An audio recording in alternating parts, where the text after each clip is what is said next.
Bienvenida familia a esta transmisión especial, Vida Nueva para el Mundo, en el compromiso que tenemos con usted de llevar mensajes, palabras que edifiquen su vida espiritual. Estamos en esta transmisión especial con el tema, se llama Preguntas al Aire. Nosotros de este lado estamos transmitiendo desde el estudio que hemos montado aquí en Vida Nueva para el Mundo Campus Norte, y tenemos hoy el privilegio que a través de su pantalla nos va a estar respondiendo desde Dallas, Texas, el pastor Armando Alducin. El doctor Armando Alducin va a estar respondiendo una compilación que hicimos de inquietudes que nos han estado llegando, de muchas inquietudes que tiene el pueblo de Dios. Pues ahora hay que estar atentos porque en esta transmisión especial tenemos el privilegio de que el doctor Armando Alducin va a estar con nosotros respondiendo estos cuestionamientos. En un tiempo difícil, en un tiempo que hoy ya el planeta muestra más de las estadísticas, más de 1,500 personas que lamentablemente han perdido la vida en esta contingencia, en esta epidemia mundial. Hay más de 1,500,000 personas infectadas hoy en día, según las cifras oficiales. En medio de esto hay palabras de edificación, en medio de esto hay palabras de aliento, en medio de esto hay respuesta a nuestras inquietudes. Bienvenido, doctor Armando Alducin. ¿Qué tal? Me da muchísimo gusto poder continuar, como tú lo acabas de mencionar, pues desde nuestra casa, ¿verdad? Yo no he podido viajar a México, ustedes saben, los vuelos están restringidos, hay una alerta tremenda en los aeropuertos, pero desde aquí de casita estamos tratando de grabar mensajes, estudios para continuar edificando a la iglesia y a todos ustedes que nos hacen el favor de escucharnos y que aman la palabra de Dios. Así que pues aquí estamos listos para esta serie de preguntas que estamos seguros les van a ayudar a desarrollar y a fortalecer su vida interior espiritual. Gracias, doctor Alducin. Una de las principales y más recurrentes preguntas que nos han llegado es la siguiente: ¿por qué Dios permite la adversidad? Muy bien, bueno, pues ante esta pandemia, ¿verdad?, que estamos nosotros actualmente viendo, nos recordamos claramente que podemos entender los propósitos de Dios, pero gracias a Dios que tenemos la Biblia. Si no tuviéramos la Biblia, pues no podríamos comprender que estamos enfrente de un Dios cuyos pensamientos no son nuestros pensamientos, ni nuestros caminos son sus caminos. Isaías 55, del 8 al 9. Entonces, para poder entender y darle sentido más que nada a las cosas que están sucediendo, tenemos que recurrir a la Biblia, desde luego, y es lo que vamos a estar haciendo, y vamos a ver de qué forma podemos entender estos propósitos de Dios que se encuentran detrás de las tragedias. Pero veamos en primer lugar algunos ejemplos de la historia, otros ejemplos reales que hemos nosotros contemplado, para que podamos irlos relacionando o asociando con lo que estamos alrededor experimentando. Por ejemplo, en el diciembre del 2004, todos ustedes recordarán que murieron 200,000 personas en el tsunami en el Océano Índico, o sea, entre el África y entre la Indonesia, incluyendo a miles de cristianos. Se calcula que casi el 65% de las personas que murieron, de estas 200,000, eran cristianos. Y estamos hablando de cristianos que iban a una iglesia y que eran cristianos evangélicos, o sea, y además casi el 35% eran niños. ¿Qué sentido le podemos dar a esto? Bueno, podríamos decir es que realmente está Dios consciente de las tragedias que nos rodean, o está participando Dios en lo que nos rodea, o simplemente creó el mundo y lo echó a andar y dijo, bueno, pues cada quien que tenga su destino y cada quien que haga lo que quiera y ya yo me hago a un lado y nos vemos al final. De ninguna manera. Dios está sentado en su trono, Dios está al control de todas las cosas que están experimentando. Y veamos otro ejemplo bíblico también en Marcos capítulo 4, versículo 41.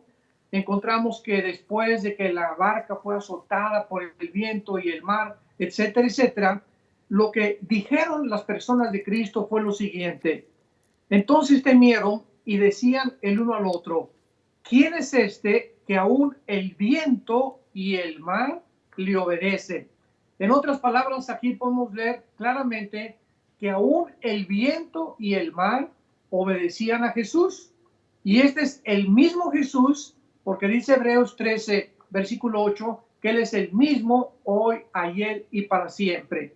Entonces, poniendo estos dos ejemplos, la tragedia aparente del tsunami en el 2008 y todo lo que estamos viendo, 2004, perdón, y lo que vemos bíblicamente, nos damos cuenta que es lógico que Jesús pudo haber detenido el coronavirus y lo puede aún detener, porque Él está al control de todas las cosas.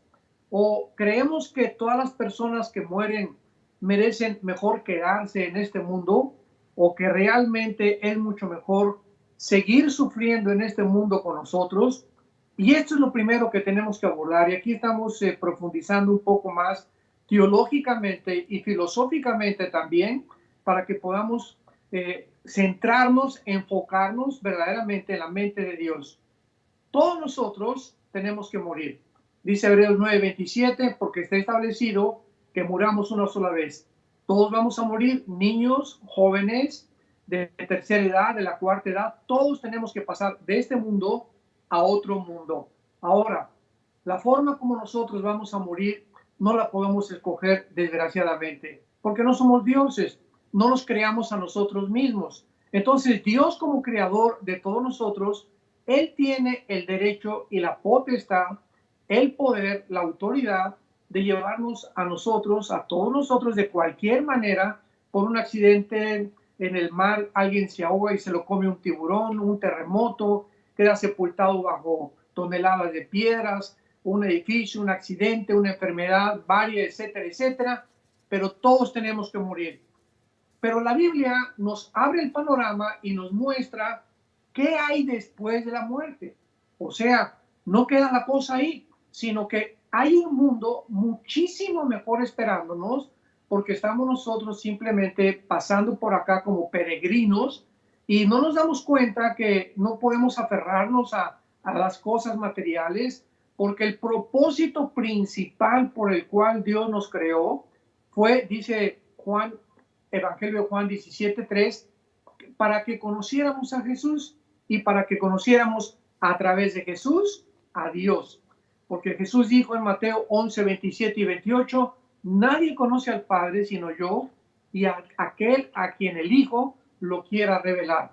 Entonces, nadie puede conocer a Dios, el creador de todas las cosas, si antes no tenemos una relación con Jesucristo, porque a Él fue a quien escogió el Padre para que Él bajara al mundo, para que nos diera las palabras del Padre, para que nos revelara que Él salía del Padre, que iba a regresar al Padre y que si se iba, como lo hizo hace 2000 años, era para preparar un lugar para todos nosotros.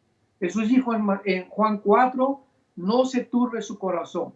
No tenemos los cristianos por qué perturbarnos, perder la paz, perder la concentración, perder el enfoque en las cosas más importantes, que son las cosas eternas. Entonces no hay nada en este mundo, ni hambre, ni desnudez, ni los demonios, ni terremotos, ni el coronavirus, ni nada que nos pueda quitar la paz en Cristo Jesús. ¿Por qué? Porque si perdemos la paz y perdemos el enfoque y la fe en las promesas de Dios, comenzamos a perder la brújula y entonces entra el estrés a nuestra vida, entra el pánico, entra el temor. ¿Y qué es lo que dicen los científicos al respecto? Que una de las cosas que debilita el sistema inmunológico es el estrés, es la ansiedad, es el temor. Y el sistema inmunológico es precisamente lo que necesitamos actualmente en la época que estamos atravesando, fortalecer. Porque si el sistema inmunológico está fortalecido con aire, con ejercicios de respiración, con el sol, que es la vitamina D, con por lo menos 10, 12 vasos de agua diarios, el virus no puede acercarse a nosotros, y si entra a nosotros va a morir o se va a pudrir. ¿Por qué? Porque el sistema inmunológico del cuerpo tiene las defensas suficientes para poder detenerlo. Esta es la razón por la cual el coronavirus ataca a las personas de 85, 90, 95 años de edad. ¿Por qué? Porque tienen menos energía, tienen menos defensas. ¿Y por qué no ataca a los niños? Digo, hay casos muy raros de niños y de jóvenes, pero ¿por qué no ataca a los niños? Los jóvenes, porque la energía de los niños y la energía de los jóvenes y de la edad medio adulta es mucho, mucho más grande su sistema inmunológico que una persona que pierde su energía conforme las células van muriendo del cuerpo después de los 85, 90 años de edad. Entonces, claro que Cristo lo puede detener, el coronavirus, y puede detener cualquier cosa, pero ahora tenemos que pensar algo que es muy importante. En este tsunami que mencionamos de Indonesia, la mayor parte de los muertos, como vimos, eran personas menores de edad y cristianos. ¿Qué razones tuvo Dios para haber permitido que 200,000 personas de la noche a la mañana, brum, fueran barridas y fueran ahogadas y desaparecieran de este mundo? Y lo podemos decir de la misma forma del coronavirus. Dios tiene todo el conocimiento y Él tiene toda la autoridad para todas las fuerzas naturales y sobrenaturales y enfermedades, terremotos y todo lo que pasa. Ni el pecado de Satanás ni las enfermedades son más fuertes que Jesús. Recordemos esto, porque Jesús nunca ha sido arrinconado en una esquina. Jesucristo está al control de todo lo que pasa. Dice el Salmo 33, y ojalá que todos ustedes que estén escuchando estos estudios, estas preguntas, tengan sus Biblias. Dice el Salmo 33, versículo 11, el consejo de Jehová permanecerá para siempre, los pensamientos de su corazón por todas las generaciones. Entonces, la pregunta ahora es, si Jesús está supervisando y está controlando el mundo y está vigilando todo lo que sucede, gobernando todos los desastres y todas las enfermedades del mundo, incluyendo las dimensiones aún pecaminosas de millones de personas, la respuesta es sí lo está. Sí está al control Dios, sí está supervisando, y esta es la razón por la cual, qué buena pregunta estamos realmente tratando de contestar. ¿Cuál es el sentido de por qué Dios permite esto? Si Él está al control, si Él está vigilando todo, ¿por qué lo permite? Ahora vamos a ver de qué forma le podemos dar sentido con algunas verdades bíblicas acerca de esta respuesta que necesitamos. Número 1, vivimos en un mundo corrompido. Vivimos en un mundo donde de nuestros padres, Adán y Eva, pecaron en la caída. En ese momento vino una maldición al mundo que se llama la muerte, una contaminación, un virus que traemos todos desde hace aproximadamente 6,000 años. Dice la Biblia en Romanos 6:23, la paga del pecado es la muerte. Dice Hebreos 9:27 que por eso tenemos que morir. En otras palabras, este problema que tiene el mundo acerca de qué es el mal dentro del ser humano, por qué los niños desde que nacen manifiestan tendencias hacia la maldad. A un niño nunca le enseñamos portarse mal, ¿verdad? Porque los niños por naturaleza se portan mal. Les enseñamos a portarse bien.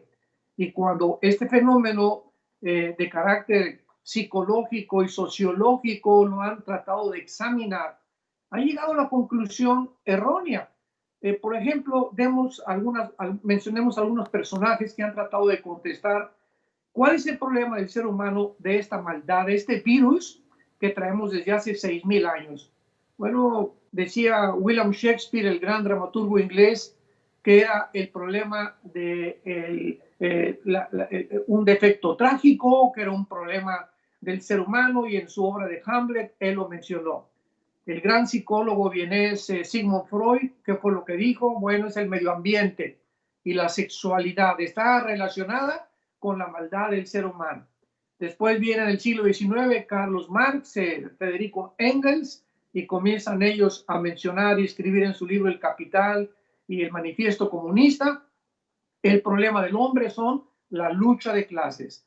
Si el proletariado puede derrocar a la clase burguesa, va a haber una equidad, una igualdad económica y entonces la sociedad van a ser igual. Total que podemos examinar más de 20, 30 personajes de la historia, filósofos, escritores, y ninguno podrá decirnos el problema del ser humano, que es el pecado. Entonces, partiendo de esta primera verdad, de que el mundo en que vivimos es un mundo donde hay pecado, porque nosotros somos agentes morales libres y nosotros somos responsables de nuestras decisiones, tenemos que entender que por eso Dios nos va a juzgar al final. Entonces los cristianos que hemos sido salvados por el Evangelio de la gracia de Jesucristo, no vamos a escapar de esta corrupción y de esta vanidad. Dice el libro de Romanos el apóstol Pablo, capítulo 8, porque la creación, versículo 20, Romanos 8, 20, la creación fue sujetada a vanidad. Esta palabra implica a vaciedad, o sea, el ser humano, si no tiene una relación con Dios, su vida carece de propósito y significado. El ser humano sin Dios es exactamente, lo dicen los animales, semejante a los animales. Entonces, no hay ninguna diferencia entre un ser humano y un animal cuando no tiene el propósito y el significado de vivir cerca de Dios. Esto es lo que significa que toda la creación está sujetada a una falta de sentido y a una falta de propósito, pero veamos que Dios lo permitió con un propósito, no por su propia voluntad, o sea, no porque lo hayamos querido nosotros, sino por causa de que la sujetó en esperanza. Al permitir Dios que este mundo en el que vivimos pudiéramos nosotros encontrarnos algún día como todos los cristianos. Yo puedo citar mi propio ejemplo. Hace 40 años que predico este mensaje del Evangelio, me encontraba antes de conocer a Cristo sin propósito, sin sentido, sin dirección, completamente perdido en filosofías humanas, y sentí que realmente necesitaba encontrar algo que le diera propósito y sentido a mi vida. Y esta es la razón por la cual Dios permitió que naciéramos así, para que descubriéramos nosotros, por nosotros mismos, que este sentido y este propósito no lo vamos a encontrar ni en el poder, ni en el dinero, ni en la popularidad, ni en la vanagloria, ni en ninguna cosa que podamos buscar. Fuimos creados para poder descubrir que necesitamos a Dios, que Dios es el propósito y el que le va a dar sentido a nuestra vida. Pero continuemos leyendo Romanos 8:21. Porque también la creación misma será libertada de la esclavitud de corrupción. Y esta palabra corrupción es precisamente lo que las leyes físicas de la termodinámica establecen, principalmente la segunda ley, la de termodinámica, que todo está sujeto a un deterioro, a una descomposición, a una podredumbre. Nuestro cuerpo está muriendo todos los días celularmente estamos muriendo, las casas se descomponen, los carros se descomponen, todo se echa a perder, porque la segunda ley de la termodinámica física lo establece, que todo tiende al deterioro, a la descomposición, a echarse a perder. La Biblia se adelantó con 2000 años antes, porque aquí establece Pablo que todo está sujeto a la corrupción.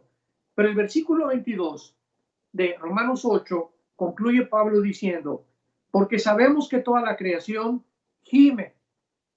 Todos estamos de alguna forma anhelando una mejor, realmente, una mejor vida. Todos queremos salir ya de este cuerpo, quisiéramos ya que no hubiera enfermedades. Toda la creación está gimiendo, de acuerdo a la Biblia, y aún está con dolores de parto hasta ahora. Y no solo ella, sino que también nosotros mismos. Está hablando de los cristianos. Nosotros también estamos experimentando la maldición que desde hace 6,000 años prevalece en este mundo. Estamos en un mundo que no es de nosotros. Cristo lo dijo en Juan 17, están del mundo, pero no son del mundo. Estamos viviendo en un mundo que no pertenece realmente a nosotros. Estamos de paso por este mundo, somos peregrinos por este mundo. No tenemos aquí ninguna finalidad para poder establecer raíces en ninguna cosa en este mundo, porque estamos preparándonos para el otro mundo. Entonces, cuando comprendemos esto, nos damos cuenta que por eso también los cristianos estamos sujetos a enfermedades. Y todos los cristianos tenemos que morir algún día. Y esta es la razón por la cual en la Biblia encontramos palabras que en primera de Corintios, perdón, capítulo 11, donde el versículo 21 en adelante, Dios permite que los cristianos de Corinto murieran de enfermedades. Porque desgraciadamente, pues, ¿verdad? Hay una doctrina errónea que se promulgó por mucho tiempo que estaba insinuando que los cristianos no tenemos que enfermarnos. Que escuchamos hasta ahorita mensajes de muchas personas que dicen, bueno, que el coronavirus se muera y reprendo al coronavirus y reprendo las enfermedades, etcétera, etcétera. Y al hacer esto, pregunto, ¿no estaremos luchando en contra de Dios? ¿No podremos encontrar en el propósito de muchas enfermedades que los cristianos pasamos la voluntad de Dios? Y podríamos contestar que sí. Y la Biblia nos da la respuesta. Dice 1 Corintios 11, versículo 28 en adelante, que los corintios estaban tomando la cena del Señor. Pero al tomar la cena del Señor, no examinaron su vida interior y entonces vino un juicio de parte de Dios y estamos hablando de cristianos, no de personas no cristianas. Entonces el apóstol Pablo en 1 Corintios 11:31 concluye con estas palabras: si nos examináramos a nosotros mismos, no seríamos juzgados. Mas siendo juzgados, somos castigados por el Señor, para que no seamos condenados con el mundo. Y dice el versículo 30, por eso hay muchos enfermos y debilitados entre ustedes y muchos duermen. O sea, el pecado no confesado, donde muchos corintios se aferraron a rechazar a Dios y no querer seguir caminando con Dios, ¿qué cosa hizo Dios? Se los llevó a casa. Se los llevó a casa antes de tiempo. O sea, no cumplieron el propósito por el cual Dios los había creado. Vemos otro ejemplo en 1 Corintios 5, donde un muchacho vivía en fornicación con su suegra y el muchacho parece que no se arrepintió. Entonces Pablo, al enterarse, 1 Corintios 5, del 1 al 5, se enoja Pablo y le dice a los líderes, ¿por qué no ejercieron disciplina con este muchacho? El tal es el juicio del apóstol Pablo, sea entregado a Satanás para destrucción de la carne, a fin de que el espíritu sea salvado. Entonces vemos nosotros claramente que una persona que si realmente ha nacido de nuevo, bautizada con el Espíritu Santo, regenerada por el Espíritu Santo, muere, se va al cielo. Y se va al cielo, pero como decimos vulgarmente, de panzazo, con 6 de calificación. Y estará en el cielo, pero, dice 1 Corintios 3, del 10 en adelante, que sin ninguna recompensa. Entonces, claramente vemos ejemplos de cristianos que han sido llevados al cielo antes de tiempo por Dios y personas que, como tú y como yo, a través de enfermedades, no significa esto que la enfermedad en un cristiano todas sean como un juicio de Dios, desde luego que no, pero vemos que se pueden considerar bastantes enfermedades que muchas veces Dios usa para poder disciplinar a sus hijos de alguna u otra manera. Y vemos en tercer lugar el juicio de Dios contra el pecado.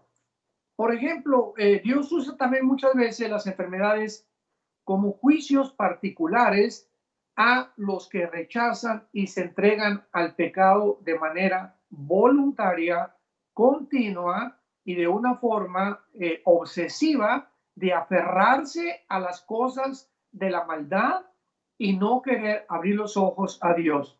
Veamos un ejemplo, por ejemplo, en el libro de los Hechos, capítulo 12, versículo 23, que el rey Herodes, cuando fue condenado por Dios, esto es impresionante porque Herodes quería que él podía realmente vivir muchos años o mucho tiempo, pero nos damos cuenta que no fue así. Y dice el capítulo 12 del libro de los Hechos, versículo 23.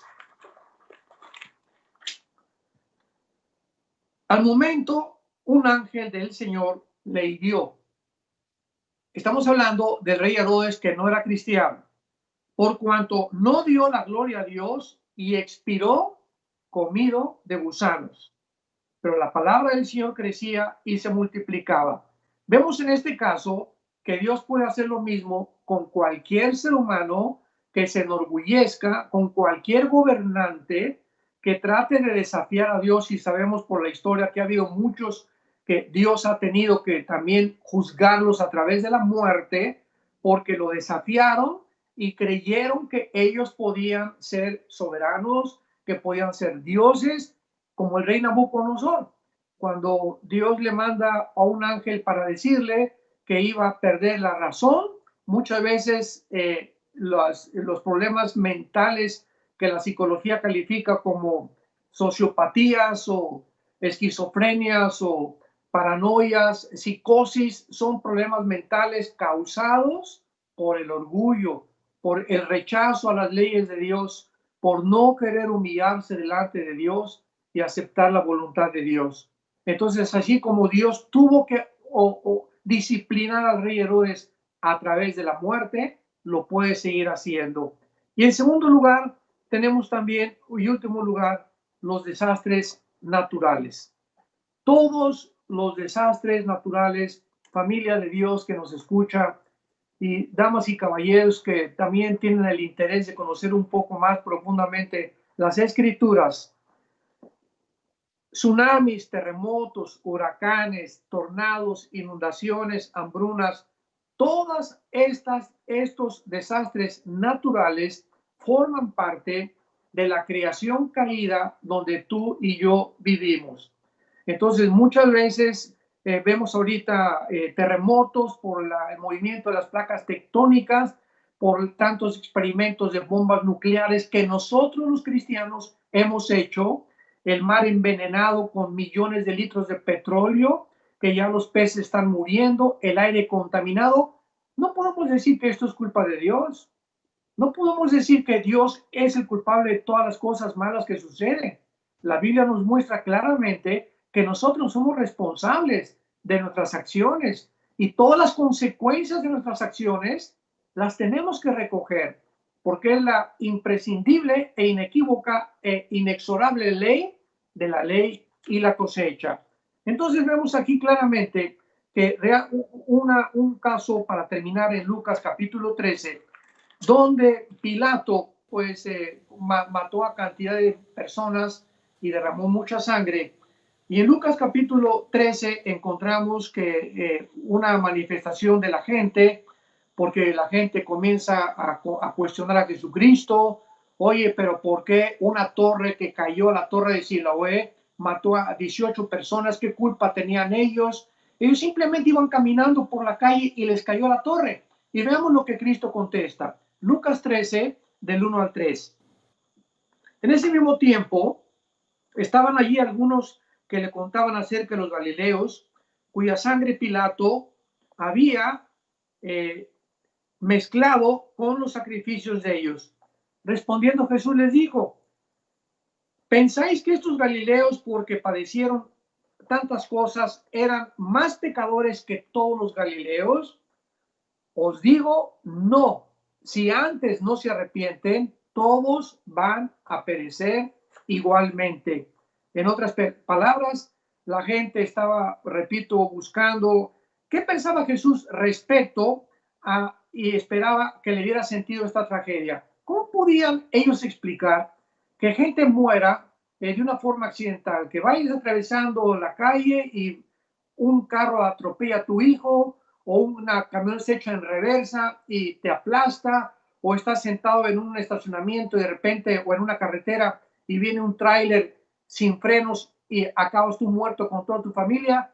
¿Qué sentido podemos encontrar con estas cosas que aparentemente no tienen explicación? O sea, le estaban diciendo a Cristo, cuéntanos, ¿por qué suceden estos desastres? Porque todas estas personas estaban solamente ahí, pues, y murieron sin ninguna culpa de nada. Y Jesús les dice claramente, y este es el mensaje de Jesús a todos ustedes en el mundo entero que nos están escuchando.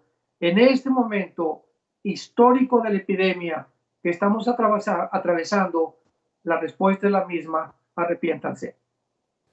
Arrepiéntete de tu vida, arrepiéntete de todas las cosas que tú consideras a través de la iluminación del Espíritu Santo que has fracasado. No podemos, si salimos de esta epidemia, seguir iguales. Todos tenemos de alguna forma que haber experimentado un cambio profundo, radical, que realmente sintamos cada vez más el poder de la cruz en nuestra vida interior. Y las personas que no tienen a Cristo, es la grandísima oportunidad que Dios les da para arrepentirse. Muchas gracias, doctor.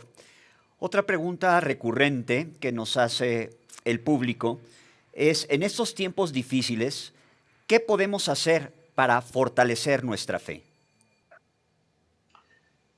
Bueno, la Biblia dice claramente en Romanos 10 que la fe es por el oír y el oír por la palabra de Dios. O sea, la fe es un don, es un regalo que Dios nos ha dado para que nosotros podamos, a través del Espíritu Santo que ha sido derramado en nuestros corazones, venir a la Biblia y descubrir que todas las cosas que pertenecen a la vida y a la piedad, todas las cosas que pertenecen a la vida cristiana, nos han sido dadas, dice 2 de Pedro capítulo 1, o sea, tiempo pasado. Todo lo que pertenece a ti que me escuchas, desde el momento que tú te convertiste y necesitas para caminar con Jesús, ya lo tienes. O sea, no hay otra unción, no hay que una doble unción, que una triple unción, que hermano, por favor póngame la mano para que pueda yo tener otra unción y tener más poder. No hay nada de esas cosas en el Nuevo Testamento. Lo que necesitamos actualmente es crecer en la gracia y el conocimiento del Señor Jesucristo. Todos los cristianos somos como los bebés recién nacidos. Cuando un bebé nace, ¿cuál es la primera evidencia de un bebé recién nacido de que tiene vida? Pues inmediatamente lo pegan al pecho de la mamá. ¿Por qué? Porque comienza a succionar a ese líquido precioso con los minerales, las vitaminas que ya Dios puso en la leche de la mamá, para que ese bebé comience a crecer de una forma normal y sana. Es lo único que necesita, pegarse y chupar, chupar, chupar, chupar la leche, la leche, la leche. Pasa un año, ya se le da jamoncito picado, después ya carnita y comienza a tomar alimento sólido. Entonces, todos los cristianos que son nuevos en Cristo, lo único que necesitan hacer es pegarse a la palabra de Dios. Leerla, estudiarla, meditarla, es muy importante en este tiempo precioso que tenemos, memorizar la Biblia. Jesús dijo, mis palabras, Juan capítulo 6, son espíritu y son vida. O sea, cuando leemos la Biblia, no leemos a Octavio Paz o a William Shakespeare o a cualquier otro literato o premio Nobel de literatura. Estamos leyendo un libro que es espíritu. Escucha lo que estoy diciendo. Es un libro que las palabras que están en este libro tienen poder. Y entran esas palabras a la parte más íntima de nuestro cuerpo, que es la parte espiritual, que es el verdadero ser de nuestra vida. Y ese espíritu entre nosotros es nutrido, es alimentado únicamente con la palabra de Dios. No hay ninguna otra forma, no hay ningún camino corto, no hay atajos, no hay cosas de que alguien llegue y te va a dar una nueva unción para que tú puedas crecer en la gracia y conocimiento de Cristo o una revelación nueva. no hay absolutamente nada más que crecer normalmente como los niños físicos en espíritu con la palabra de Dios. Cuando Josué iba a conquistar las 7 ciudades que tenía enfrente en Canaán, y pues nos imaginamos que Josué estaba preguntándose, ¿cómo le haré para poder entrenar mejor a mi ejército? Y vamos a preparar las ballestas y los arcos y las flechas y todo el armamento y toda la milicia que necesitamos y la logística que necesitamos desarrollar. Y en eso Dios le dice a Josué el secreto que recorre todas las escrituras, de día y de noche, de día y de noche. De día y de noche meditarás en este libro de la ley. Día y noche léela, estúdiala, medítala y memorízala. Y cuando tú hagas esto, escúchame, Josué, escúchenme todos y escuchemos todo lo que Dios nos dice a nuestro espíritu. Cuando ustedes hagan eso, todas las cosas van a prosperar. Todo lo que hagas lo voy a bendecir. ¿Por qué? Porque mi propósito para haberte creado es que me conozcas. Entonces, como quieres fortalecer tu fe, si no es a través del contacto diario que podamos tener con la palabra de Dios. Muchas gracias, doctor. Encontramos en medio de esta pandemia un común denominador que es el temor. En su apreciación, ¿a qué le teme la gente y cómo puede hacerle frente a este temor? Bueno, el temor es una emoción o un sentimiento que nos lleva hacia el futuro a creer que algo no va a salir bien o que algo nos va a suceder. Entonces, el temor es adelantarnos a tratar de ver el futuro y estar pensando que nos puede suceder algo o que vamos a morir o que vamos a perder el empleo o que vamos a perder a algunos familiares. Y la Biblia nos muestra claramente que el temor es una experiencia emocional normal porque de alguna forma todos tememos, ¿verdad? No somos querubines, somos seres humanos, pero tengamos cuidado cuando este temor se convierte en una obsesión, donde ya se convierte en pánico. Una vez, recuerdo hace muchos años, nosotros fuimos criados en Acapulco, en el puerto de Acapulco, cuando éramos niños, ahí crecimos, y recuerdo una vez que yo tenía como 6 o 7 años de edad, que mi papá nos decía, pues no se metan mucho al mar, nada más aquí en la orillita. Y entonces yo me metí un poquito más y había una ola, en aquel tiempo la famosa playa de Caleta, que ya casi no existe esa playa, se levantó una ola grandísima y en el momento que yo vi esa ola, me quedé paralizado. O sea, me dio tanto miedo que me impidió reaccionar. ¿Por qué? Porque el miedo y el temor es precisamente lo que hace, nos congela, nos impide pensar y nos impide reaccionar, nos impide hablar de una forma normal. Otro ejemplo, en la noche cuando tú estás dormido como a las 2, 3 de la mañana, de repente oyes que como que una puerta se comienza a abrir, lo hemos experimentado todos. En ese momento nos quedamos, no sabemos si pararnos, de repente como una fuerza invisible nos rodea y nos congela ahí en nuestra cama sin querer nosotros pararnos porque no sabemos si puede ser un ladrón que entró a la casa, pero veamos nosotros con estos ejemplos lo que el temor hace. Ahora, cuando se provoca o se promueve una pandemia como la que se ha hecho, en la cual pues todos tenemos que tener las precauciones normales, la fe no está divorciada del sentido común. Hay iglesias en Estados Unidos que ya tuvo la policía que intervenir porque decían que pues Dios los iba a proteger, olvidándonos que estamos sujetos a las autoridades. Romanos capítulo 13. Estamos sujetos a lo que la autoridad diga, mientras la autoridad no nos prohíba reunirnos en nuestras casas, ni tampoco leer la Biblia, ahí ya no podríamos obedecer a Dios. Entonces, cuando por una contingencia de salud la autoridad comienza a promover una ley, tenemos que obedecerla, como lo tuvimos que hacer nosotros. Esperamos a que las autoridades nos dijeran oficialmente que las iglesias no se podían abrir y lo tuvimos que hacer. Entonces, todas estas cuestiones son importantes ahora que tenemos el tiempo de meditar en ellas y de pensar en ellas, pero en el capítulo 6 de Mateo, para regresar al tema rápidamente y abordar un poquito más de lo que es el temor y por qué existe el temor, sabiendo Jesús que este sentimiento y que esta emoción forma parte de la naturaleza humana, y viendo que los discípulos que caminaron con él hace 2000 años tenían esos temores, mañana qué vamos a comer, y si se va Jesucristo, ¿con quién nos vamos a quedar?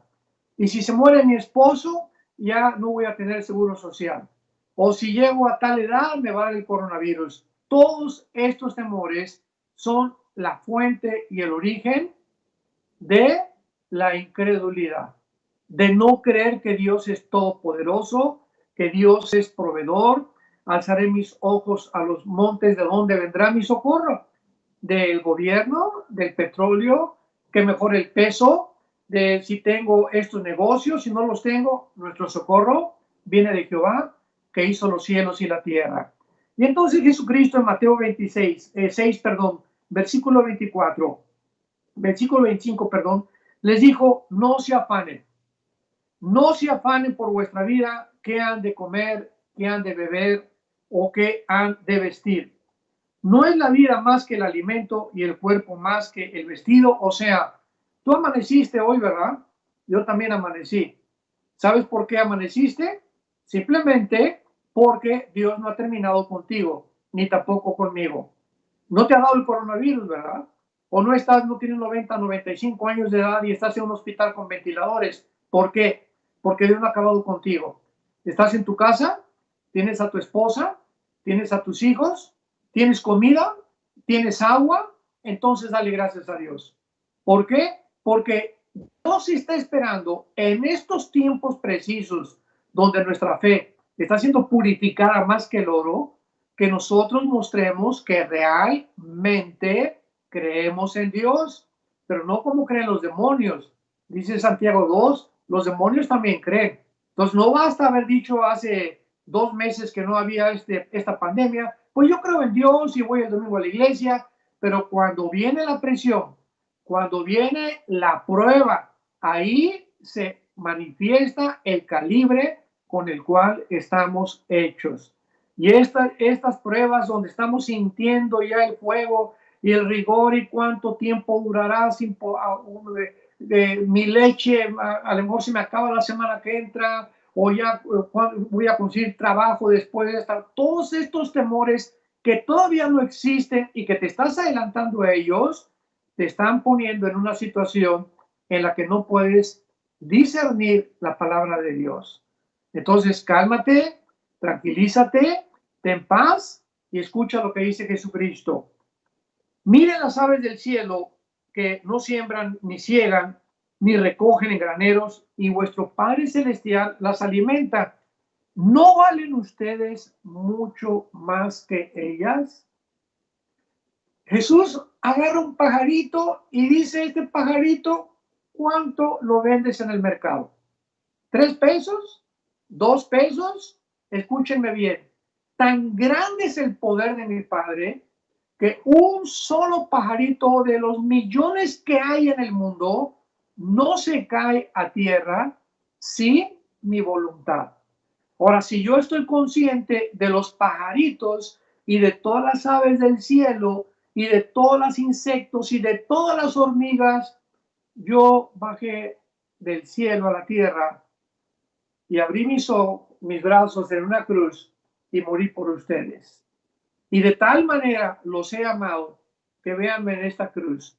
¿Quieres saber cuánto te amo? Ve mis brazos extendidos. Ahí en la cruz podrás darte cuenta cuánto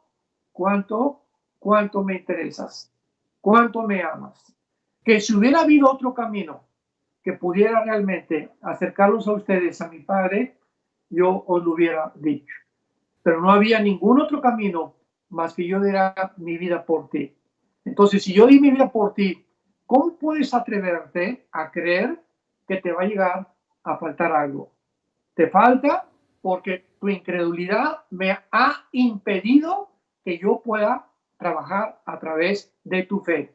Dice Efesios 3:20, porque Dios es poderoso para hacer todas las cosas mucho más abundantemente de lo que le pedimos o entendemos. Dios es ¿qué? Poderoso, poderoso para hacer que cuando estés en el desierto, les di el ejemplo en el Antiguo Testamento con el pueblo judío, 40 años sin oxos, 40 años sin zapaterías, 40 años sin farmacias, 40 años sin supermercados, 40 años sin agua, 40 años sin zapatos, sin ropa. ¿Y qué pasó? ¿Les faltó algo? ¿De la roca saqué agua?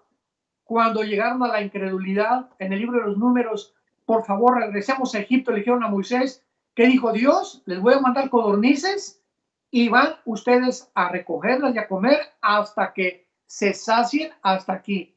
Y cuando el pueblo tentó a Dios, después de todo lo que Dios había hecho, y comieron esas codornices, Dios los juzgó y murieron. Y quedaron ahí enterrados en el desierto sin entrar a la tierra de Canaán.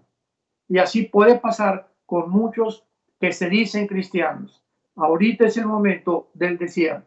Es el momento donde Dios nos va a mostrar cuán grande es Él. ¿Cómo podemos conocer el poder de Dios si no es a través de lo que estamos atravesando?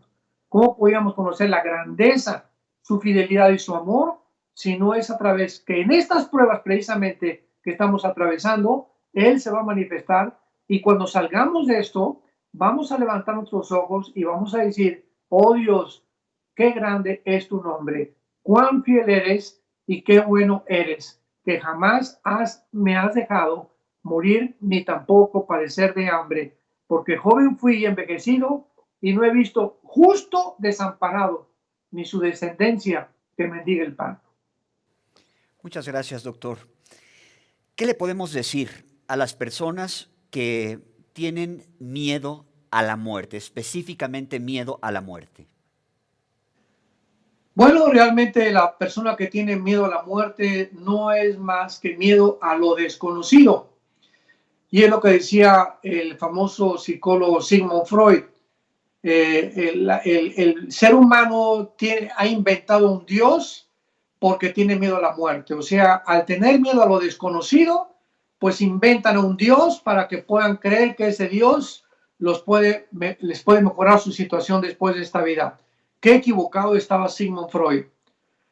Bueno, ¿quién puede realmente de todos los seres humanos que han existido?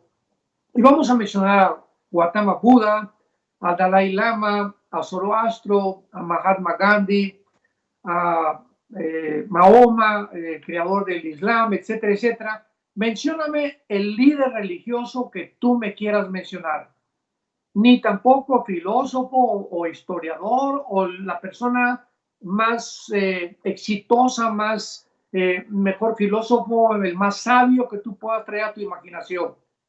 ¿Quién puede compararse con Jesucristo en la historia? Ninguno de ellos, porque ninguno de ellos bajó del cielo y reunió un grupo de discípulos para enseñarles que él iba a morir en una cruz, que él sabía exactamente la última cena cuando la tomó con los discípulos, les dijo, esta noche es la última vez que comparto el pan con ustedes y el vino también. O sea, Jesús estaba consciente de que esa noche, al otro día, ya no iba a vivir, que era la última noche que pasaba con los discípulos. Él estaba consciente de su vida, del tiempo que Dios le había dado, y ese tiempo que Dios le dio a Jesús, te lo dio a ti y me lo dio a mí. Estamos todos con esa confianza maravillosa que nada ni nadie nos puede quitar la vida más que la voluntad de Dios y en el tiempo que Dios haya determinado que nos reunamos con Él otra vez. Entonces Cristo anuncia que a los 3 días iba a morir y resucitó. ¿Qué otro personaje en la historia ha vuelto a vivir después de morir? Y no solamente eso, sino que su resurrección cambió la historia del Imperio Romano. Cuando alguna persona dice, bueno, es que Jesucristo, ¿cómo podemos comprobar que Él resucitó? Tenemos historiadores como Josefo, que pertenecía al gobierno romano, como Plinio, que eran historiadores del siglo I de la época cristiana, que dieron testimonio claramente de que el Imperio Romano, 250, 300 años después de Jesucristo, la transformación que el imperio más grande de la historia ha tenido fue gracias a que un grupo de hombres llamados los apóstoles de Jesucristo se enfrentaron a la muerte, al Coliseo romano, donde les aventaron tigres y leones, los quemaron, hicieron teas humanas de todos ellos. Cientos de cristianos en el Coliseo romano decían los césares, por favor, ínquense o denle gracias que yo soy el Curios. Curios significa amo en el griego, que yo soy el amo, que yo soy el Señor. Y si ustedes lo hacen, les perdono la vida. Y los cristianos primitivos sabían perfectamente bien. Era tan fuerte la convicción que ellos tenían en su corazón de que iban a volver a vivir, que perdieron el miedo a la muerte. Entonces Cristo ha venido al mundo para revelarnos ese misterio que solamente Dios lo pudo revelar. Solamente Dios puede saber qué hay después de la muerte. Y esta es la razón por la cual en Filipenses capítulo 1 el apóstol Pablo dijo que vivir para él era Cristo. Y le pedía a Dios, Señor, pues yo quiero seguir predicando el Evangelio, pero si Dios considera que yo muera, es ganancia para mí. Porque la muerte para los cristianos, imaginémonos, ya no hay lágrimas, ya no hay sufrimiento, ya no tenemos que buscar la provisión para nuestra familia, se acabó todo. Nos reunimos con el Rey de Reyes, Señor de Señores, viviremos eternamente con Él y con todos los premios y recompensas que Él tiene para todos los que fueron fieles hasta la muerte. Y esta es la única forma en la que tú que me escuchas puedes perder el miedo a la muerte. Cuando te enfrentas a Jesucristo, cuando crees verdaderamente que Él es el Señor. Jesús dijo en Juan capítulo 11, 25 en adelante, yo soy la resurrección y la vida. Yo soy la resurrección y la vida. Si tú crees en mí, aunque tú mueras, vas a volver a vivir. Y la garantía es que Él volvió a vivir. La resurrección de los muertos es la piedra fundamental del cristianismo. El cristianismo no es un grupo de teorías o simplemente mandamientos o liturgias o cosas que tengamos que cumplir, etcétera, etcétera. La base del cristianismo no es filosófico ni político. La base del cristianismo es la resurrección de Jesucristo. Si Jesucristo no hubiera resucitado, el cristianismo no existiría, porque el cristianismo o permanece de pie o se derrumba sin la resurrección de Jesucristo. Muchas gracias, doctor. Un cuestionamiento más. ¿Es este caos mundial el principio del fin? No estamos en el fin. Esto es muy importante. Por ahí hay muchas personas que han estado tratando a través de las redes sociales decir que ya estamos a la mitad de la semana 70 de Daniel. Imaginemos, la verdad, qué barbaridad. El fin viene cuando millones de cristianos desaparezcamos. Este domingo vamos a pasar un mensaje bastante claro acerca de la doctrina del rapto, porque es una doctrina que también se está ya negando, pero el fin no viene hasta que nosotros desaparezcamos del planeta Tierra. Millones de cristianos vamos a desaparecer de la noche a la mañana, no sé si hoy o mañana o la semana que entra, porque es inminente el rapto. O sea, no hay ninguna señal para el arrebatamiento. La gran diferencia entre el arrebatamiento y la segunda venida, que es al final de los 7 años de la tribulación, es que la segunda venida, Mateo 24, 29 en adelante, Joel capítulo 13, Zacarías capítulo 12 y 14, Apocalipsis capítulo 13, es que viene con señales cósmicas, el sol se oscurecerá, la luna se pondrá como sangre, las islas y los montes desaparecerán, y los cristianos que vivan al final de la tribulación se van a dar cuenta que ya el Señor viene a la puerta. No es así con el rapto. En el rapto no hay ninguna señal. Viene como ladrón en la noche, inesperadamente, en cualquier momento, por lo cual se nos manda estar preparados. Entonces, yo pienso, esto es un sentimiento personal, que nos encontramos, de acuerdo a Mateo 24, del 3 al 8, en el principio de los dolores. Porque ya vimos 2 guerras mundiales, siempre ha habido guerras en la historia, pero hasta el siglo XX, Primera y Segunda Guerra Mundial, fue nación contra nación, reino contra reino. Y después las pestes, los terremotos, que siempre ha habido en la historia, pero en la convergencia de todas estas señales y desastres, como ahorita el mundo se encuentra, jamás lo había habido. Y Jesucristo dijo que cuando venga la tribulación, nosotros no estaremos aquí, porque el anticristo se iniciará los 7 años de la tribulación o la semana 70 de Daniel con la confirmación de un pacto entre los judíos y entre los árabes. De que nos encontramos en los últimos tiempos, no hay absolutamente ninguna duda. Nos encontramos al fin de los tiempos. Nos encontramos en la última generación. De eso no hay duda. Pero el día y la hora pertenecen a la potestad y a la soberanía de Dios. Muchas gracias, doctor. Ha sido realmente un privilegio, un honor que haya contestado estas preguntas que tan vehementemente nos ha hecho el público. Ahora quisiéramos pedirle de favor si nos despide con algunas palabras de ánimo o una oración a toda la gente que nos está viendo alrededor del mundo. Con mucho gusto. Bueno, a todos ustedes que nos ven en primer lugar y que pertenecen a la familia de Dios, mi esposa y yo y todos los pastores de Villanueva para el Mundo oramos que permanezcan firmes en la esperanza a la cual todos hemos sido llamados. Y que el Dios y Padre de Jesucristo, el gran pastor de las ovejas, los pueda hacer aptos a todos ustedes, a todos nosotros, para que siempre todo lo que hagamos, lo hagamos de acuerdo a su voluntad.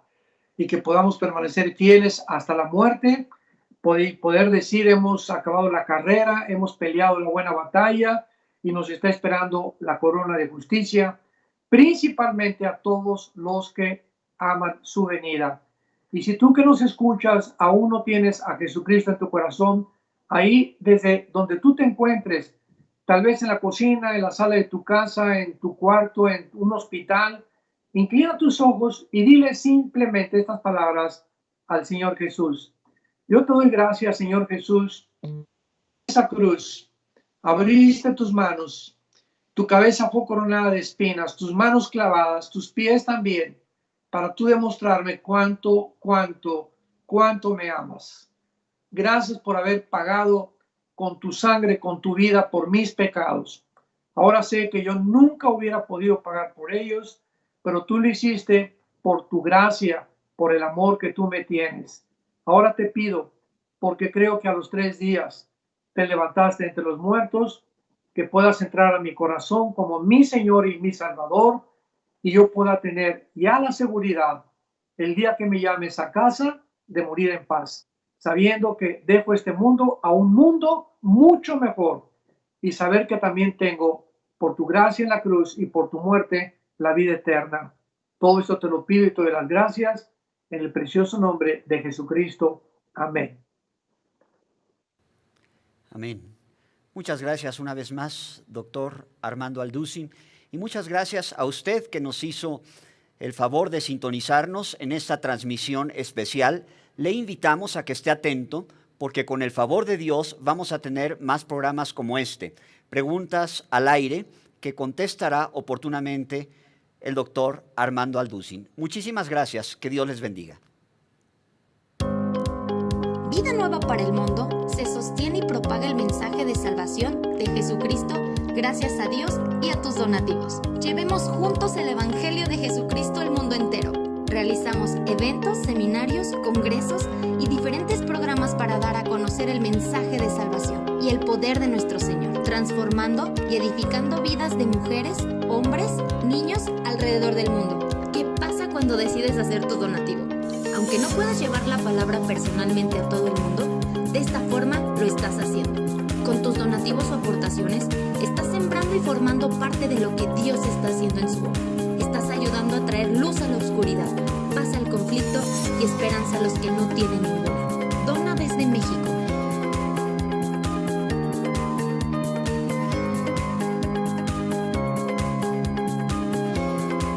Dona desde Estados Unidos.